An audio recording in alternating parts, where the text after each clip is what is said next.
Welcome back to part 3 of the effect of stress on teachers and students. What I'm going to do today is recap what we talked about the first 2 weeks and then show you some new breathing techniques that you can hopefully use for yourself or in your classroom.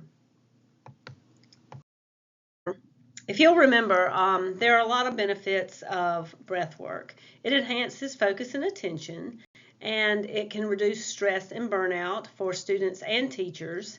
It calms your mind and body. It can energize your teaching and learning, and it also improves academic performance. So when you can tap into your breathing and control your breathing, it's actually kind of like a superpower because it does so many good things for our bodies. If you remember, we talked about the sympathetic and the parasympathetic nervous system last week. And the sympathetic nervous system is what happens to our body. We tap into that when we're anxious, when we're scared, when we're angry, and it's just like, ah, and it just gets us all breathing like this. But when we can tap into our parasympathetic nervous system, it allows our body to rest. It allows us to digest what's happening around us so that we can respond rather than react in certain situations. I told y'all last week I am not a scientist, but I have learned a little bit about this vagus nerve that we have in our body. It goes all the way from our brain and winds around down into our abdomen. And this vagus nerve plays a key role in our parasympathetic nervous system. And when we focus on breath work, it stimulates that nerve and it allows our bodies to relax, it can reduce stress, and it will also improve our health. We also can experience structural and behavioral changes when we focus on intentionally breathing and activating that vagus nerve. It can decrease emotional reactivity, which we all know teenagers need, and adults. We as teachers also need to make sure our emotions stay in check all day. For you kids and for us teachers that are taking classes and stuff, it improves learning and memory, and it can improve academic performance.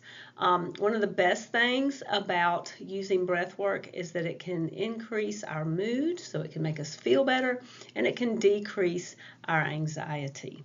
So it sounds simple, and it is simple, but it's really sometimes hard to remember to do.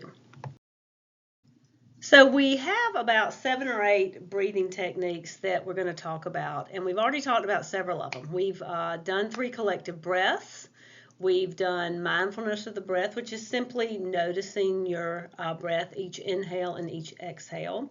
Last week we practiced chest breathing and belly breathing. The chest breathing is very shallow breathing, and that's what happens when you're panicked. And then if you breathe deep into your belly, that's what activates your vagus nerve and makes you calmer. We did the balanced breathing where you have like 3 breaths in, 3 breaths out, or 4 breaths in, 4 breaths out, just equal in and out. Today I'm going to show you the flower breathing and an alternative to do to that. We're going to talk about breath of joy, and we're also going to I'm going to show y'all how to do 1 breath at a time, which is a great way to handle situations when you may feel out of control. Flower breathing is kind of a fun thing to do. What you're going to do is you're going to bring your wrists and your pinkies and your thumbs together like that. And as you inhale, you're going to just open up that flower to the sunshine, and as you exhale, you're going to bring that flower back down right in front of your heart. And you just do that several times in a row. Let's just do a couple. So heel of your hand, pinkies and thumbs together, or wrists together, and inhale up and exhale down. One more time, just grow your flower all the way up, spreading your fingers and bringing it back down. And that may seem kind of silly for high school students. So another thing you could do like that, and this is one that kind of energizes your body. You can just take a deep breath, inhale up, Bring your arms over your head, exhale down, hands to heart center, or you can do it the reverse way, just hands at your heart and then inhale up. Bring them all the way down and back to your chest. So that is a great way to energize your body. If your kids are kind of sluggish in the morning, maybe just take 2 or 3 breaths with your arms going up and coming down. Now, this one they're calling superhero breath, but it's really breath of joy. So what this does, it's a great way, again, to energize your body. But you stand up and make sure there's no desk in front of you because you don't want to knock your head off. But you're just going to stand up, hands on your hips, take a deep breath in, and then you just bring your arms up overhead, inhale, and exhale, blow it out. And inhale, and exhale, blow it out. And one more time, inhale, exhale, blow it out like that. And that is a great way to get energy moving all through your body. And, you know, again, if your kids are sluggish, say, hey, let's just take 3 breaths of joy. Make sure nobody knocks their head on the desk, though. But I love that one, and it always gets me energized when I'm just feeling kind of blah. All right, this last one is called One Breath at a Time, and this is something that it's good to use in a very stressful situation, but the student or the person that you're asking or walking through one breath at a time has to be calm enough to do it. So what you do is like an acronym. Of course, teachers love acronyms, but it's BREATH. So first you're going to take a break. Then you're going to recognize how you're feeling. Then you want to really experience that emotion. Don't just push it to the side, but experience it. And then to kind of turn things around, you start to focus on what you're grateful for, which is the A in a breath, which is appreciate. So appreciate what is working, what you're grateful for. And then to transform, you need to ask yourself, you know, so what do I need to do right now? And that, you know, you're going to try to maybe remove yourself from the situation. Maybe you need to go for a walk. And then you can begin to heal. And you just take action that is in alignment with what you need to do for yourself right now to get yourself calm and under control. So if y'all like to, I would love to walk you just through one breath at a time. Hopefully nobody's in a real tense situation right now, so we can just kind of practice. So I invite you just to find a comfortable seat. Ground your feet down on the floor. Roll your shoulders down your back. And just take a break. Maybe put one hand on your heart. Connect to your breath. And just pause.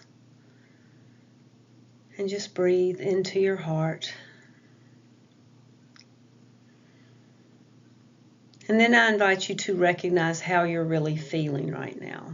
And just name it. Maybe you're angry. Maybe you're hurt. Maybe you are feeling lonely. Just recognize how you're feeling. And experience that emotion. You may just say to yourself, wow, you know, I'm really feeling lonely today. Or I'm really feeling frustrated. But experience that emotion. And then after you acknowledge and experience your emotion, begin to appreciate what is working for you right now. What are you grateful for? What are you thankful for? And just begin to name one of your many blessings that is working right now that you're grateful for.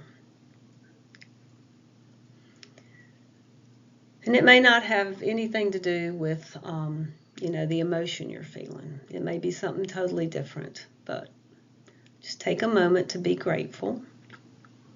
Try to turn your thinking around. And then just ask yourself, you know, so what do I need to do right now to get myself out of this cycle that I'm in? and then go do it.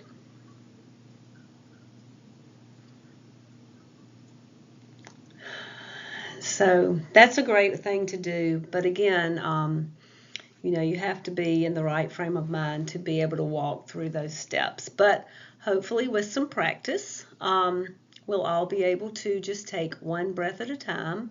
And when things are going south, we can just acknowledge what's happening, begin to be grateful, and then begin to transform and heal. Well, now you all have a little breathwork toolkit that you can draw on when you need it. 3 collective breaths, mindful breathing, belly breathing, balanced breathing, our flower breathing, or just the big arm breathing, breath of joy, and 1 breath at a time. Well, thank you so much for letting me bring you some of the tools that I've been learning at Breathe for Change. Breath work is especially exciting because it can help your learning, it can help your mental state, it can help your emotional state. And I hope that you'll begin to draw on some of these techniques, maybe before tests, maybe when you're feeling sluggish in the mornings. But my big hope is that you will just increase your overall sense of well-being by tapping into your superpower, tapping into your breath, and just taking it one day at a time, one emotion at a time, and learning how to thrive, not just survive in high school.